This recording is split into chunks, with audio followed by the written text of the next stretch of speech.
Саламатсыңарбы балдар? Силер менен кайрадан физика сабагынан жолугушуп жатабыз. Бүгүнкү сабагыбыздын темасы астрофизиканын изилдөө каражаттары телескоп. Сабагыбыздын максаты биринчи телескоптор жөнүндө маалымат алышат. Экинчи, телескоптордун түрлөрүн бири-биринен жана алардын жасалышы, иштеши, кайсы оптикалык кубулушка негизделгендигин айырмалай алышат. Үчүнчү, астрофизикадагы телескоптун ролун билишет. Балдар, бүгүнкү сабактын жүрүшүндө телескоп кандай физикалык курал жана ал кандай максатта колдонулаарын түшүнөсүңөр. Рефрактор жана рефлектор телескопторун бири-биринен айырмалай аласыңар. Телескопту астрономияга биринчи жолу ким пайдаланганын билесиңер. Анда эмесе сабагыбызды баштасак. Астрофизика азыркы мезгилде астрономия илиминин негизги өзөгүн түзөт. Анын негизги милдети асман телолорунун физикалык мүнөздөмөлөрүн жана ал телолордун бетиндеги ошондой эле анын түпкүрүндөгү жүрүп жаткан физикалык процесстерди үйрөтөт. Астрофизика өзгөчө 20-кылымдын экинчи жарымынан баштап космос мейкиндигине Жердин жасалма спутниктеринин жана планеталар аралык станцияларынын иштешинен кийин дүркүрөө өсө баштаган. Анын негизинде астрофизиканын жаңы тармагы болгон космос физикасы пайда болду. Космос физикасынын негизги закон ченемдүүлүктөрүн үйрөнүүдө астрофизиканын практикалык бөлүгүнө тийиштүү болгон оптикалык телескоптор, радиотелескоптор, рентген телескоптору, нейтрино телескоптору, гамма-квант телескоптору чоң ролду ойнойт экен. Астрофизикалык аспаптардын ичинен оптикалык телескоптор негизгилердин бири болуп эсептелет. Бул телескоп Галилейдин заманында эле белгилүү болгон.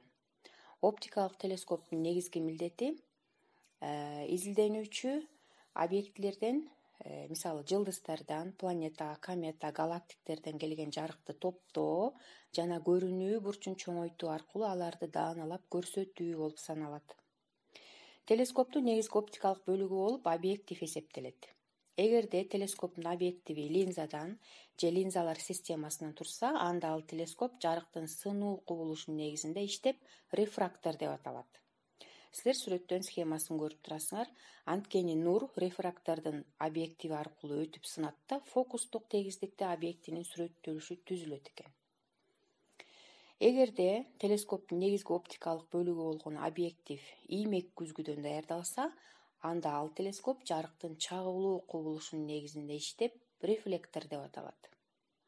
Рефлектордук телескопто жылдыздардан, мисалы планеталардан, кометалардан келген нур иймек күзгүдөн объективден чагылып, андан соң фокустук тегиздикке жыйналат.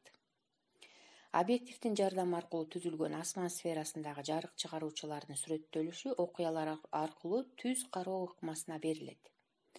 Объективинин сүрөтүн тартып алуу зарылдыгы талап кылынса, анда окуялардын ордуна фотоаппараттын фокустук тегиздиги жайгаштырылып, сүрөтү тартылып алынат. Ушундай ыкма рефрактордук линзалуу телескоптордо да пайдаланылат. Ал эми силер азыркы сүрөттөн көрүп турган бул телескоп рефлектордун схемасы. Телескоптун объективин даярдоодо устаттар объекттердин сүрөттөлүштөрү бузулуп көрүнүшү өтө аз болушуна умтулушат. Жөнөкөй бир линзалуу объектив сүрөттөлүштөрдү бузуп, четтерин боеп көрсөтөт.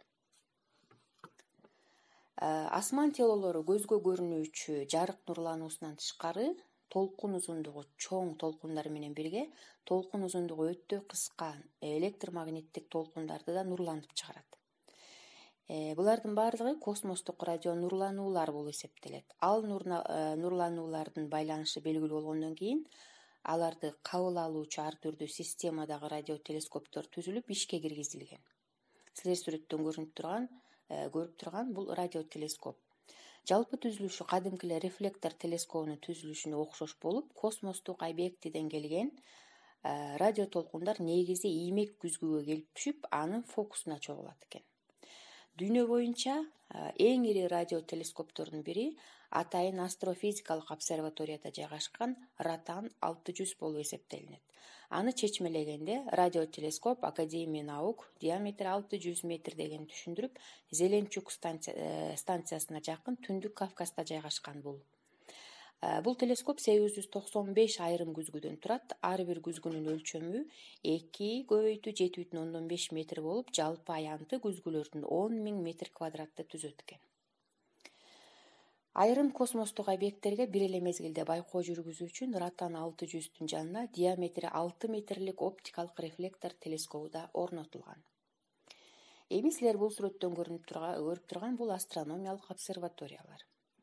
Асман сферасындагы жарык чыгаруучулардын абалына байкоо жүргүзүү ааламдагы кубулуштар жөнүндөгү маалыматты алуунун булагы болуп саналат.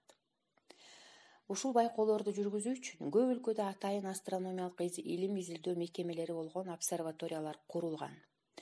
Астрономиялык обсерваториялардын курулуучу жайы астрономиялык климатты туура келген орундарга жайгаштырылат экен.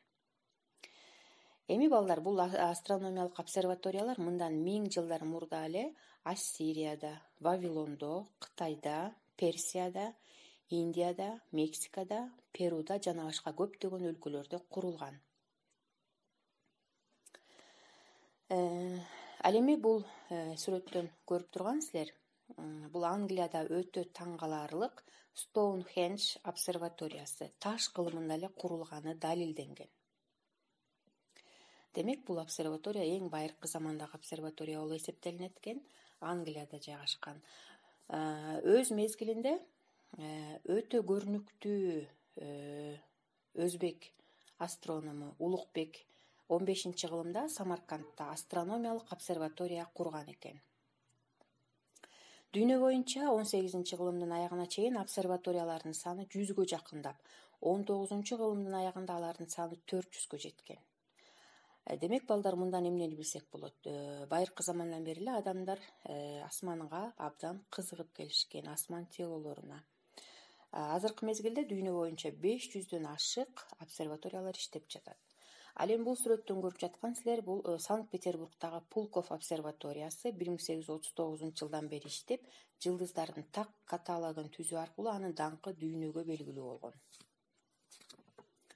Өткөн кылымда аны илимпоздор дүйнөнүн астрономиялык борбору деп да аташкан.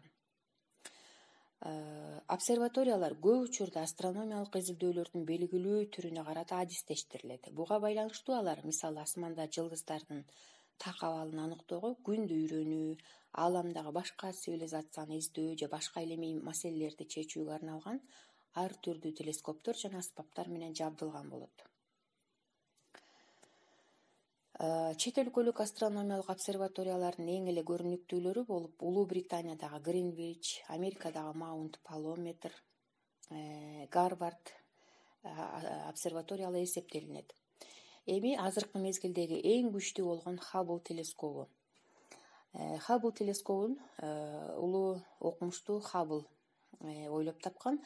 1923-24 жылдары 2,5 метрдик телескоптун жардамы менен бир нече тумандуулуктардын жаркырактыгы мезгил менен өзгөрүп туруучу цефейттер тибиндеги жылдыздардын тобун ачкан. Бул жылдыздар аркылуу тумандуулуктардын жерге чейинки аралыктарын жогорку тактыкта аныктаган. Эми ушуну менен сабагыбызды жыйынтыктасак, төмөндөгүдөй суроолорго жооп берип көрөлү. Биринчи суроо: телескоп кандай курал жана эмне максатта колдонулат?